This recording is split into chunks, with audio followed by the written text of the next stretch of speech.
What's up, guys? Welcome to another episode with your boy Phrankleen. So, story time. So I had an email from a gentleman, one of my subscribers. Okay, if this is your first time, thank you for stopping by, and I hope you enjoy this episode. If you do give us a like. Check out my other videos. Hit the subscribe button if my content is your cup of tea. Okay, so let's crack on. So this gentleman here, it's one of my subscribers, a Nigerian.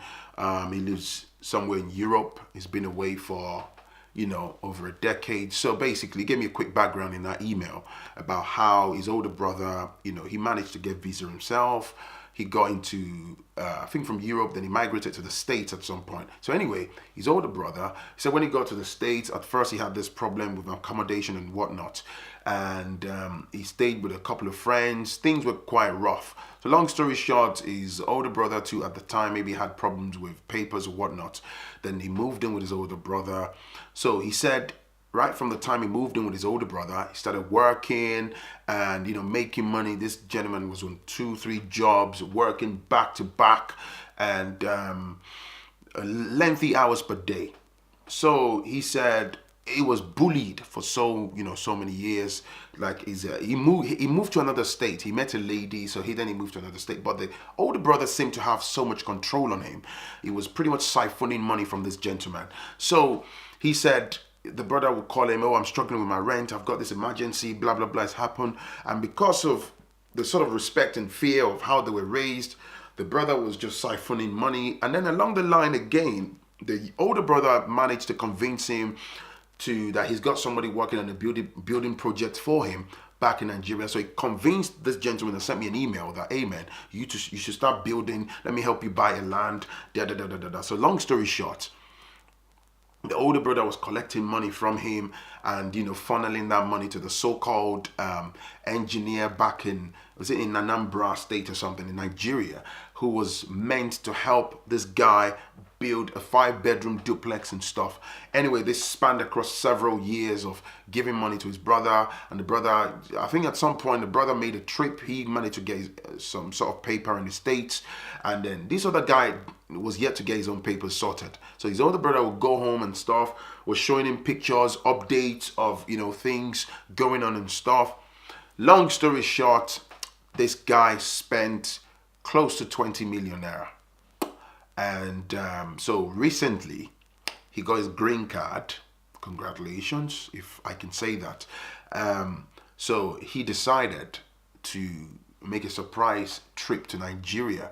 In fact, he didn't tell his older brother. He said it got to a point where he had some kind of sneaky suspicion. And he got to Nigeria and went to Anambra State and went to the said location. And he said the location is in fact a pure water factory.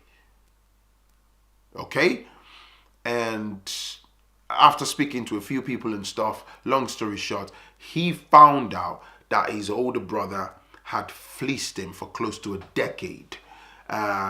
He didn't buy any land. In fact, he had used this guy's money to build his own property in Anambra State. So this led to a major fight. This led to a major fight, and it's pretty much divided the family. So what's even worse is, it became a family. Of course, you can imagine the big family problems, and the elders in the family were trying to do damage control by trying to bring both parties together to find a resolution and some stuff like that.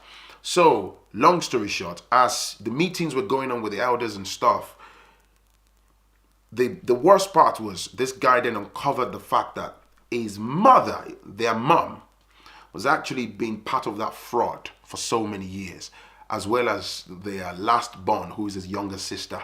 So basically, he's got his older brother, he's got his mother, biological mother, and their last born, his younger sister. 3 people who are his own blood, his own family, who are deeply involved in the scam. It's heartbreaking, it's heart-shattering. And I can go on and on about several stories about how the hard work, hard labor of so many diasporans have been washed away, how a lot of diasporans have ended up with mental health problems. Some, in worst case scenario, ended up dead because their lives, their livelihood, their hard work, their years of labor, nothing to write them about, disappeared due to the scams orchestrated by family members and siblings and whatnot, improper collusions and being fleeced and stuff like that. And it's so devastating. It's a very, very lengthy email. When I'm talking about, I've had to compress. If I sit here to actually read paragraph by paragraph, it would be too long. And I read this with a heavy heart, and I really empathize with this man. Now, this brother, his suggestions, right? He wants to kill someone. And I can understand the rage that one will be going through, whereby you spend a donkey years. And the thing about time is irreversible. You cannot go back to a decade and go and correct, your decisions and stuff like that. Tons of money that you might not even be able to, rebuild, gone down the drain and stuff. So he's in a really, really bad place right now. And the only thing I politely, said to him, which I'm going to say again, please, and I say this with all due respect. I do not trivialize your position in any way, shape, or form. Please don't do anything that will end up obliterating another person's life, because in the eyes of the law, regardless of how much money you've lost, you're going to get jailed. You lose your freedom for that. You get done for murder. You get done for maybe manslaughter and stuff. So it's not really worth losing the entirety of your freedom and stuff. So, and I wouldn't advocate for such. Okay, I understand how devastating it is. People, unfortunately, this is one of the harsh realities of life, harsh realities of our living abroad and stuff. This is why, now it takes me to my point.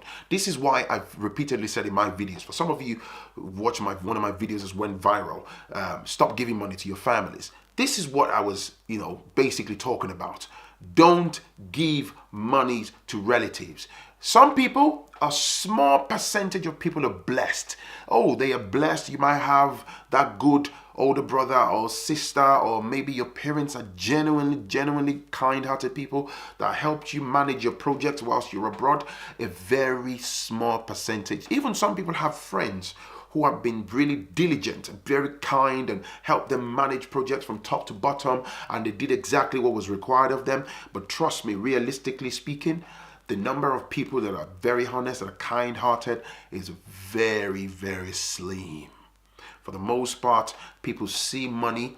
They don't care if you're working 20 jobs. They don't care if you've got arthritis. They don't care if you've got back problem. They don't care if you've got 2 pair of shoes, if you've got 1 pair of boxers. They don't care if your bra strap has worn out because you can't buy another one.